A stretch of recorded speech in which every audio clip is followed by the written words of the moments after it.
So I just want to rehash what I talked to you guys about in the little extra session this morning on Saturday regarding the cutting. For those of you who either want to reference or weren't able to make it, this has already been cut out, but just to kind of rehash, the first thing I did was I laid a piece of paper down on the table. I used the cutting paper, and then I laid my fabric, and then I laid my pattern on top. So you can see it here, right? So I've got pattern paper, my layer of fabric, and my pattern paper. And then I told you to try to put as many pins as you can at a 90-degree angle to hold the fabric down to its best ability so it will not shift on you when you cut. As you see, I've already cut, but I'll go quickly over here for those who didn't see it. So I'm going to the other thing I wanted to talk to you about is the cutting and holding of the scissors.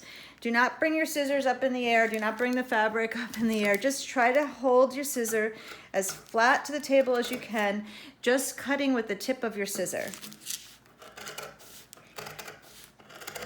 Takes a little longer, but this will help ensure accuracy of your cutting. You see, nice and even, right? What I did earlier.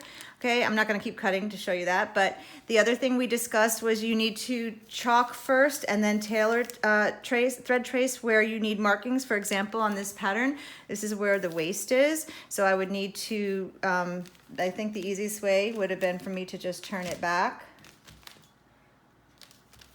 on that fold line, and then I would take my ruler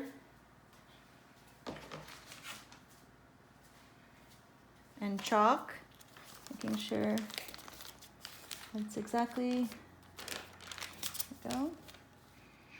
And now I know it's there, I will just mark it with my chalk.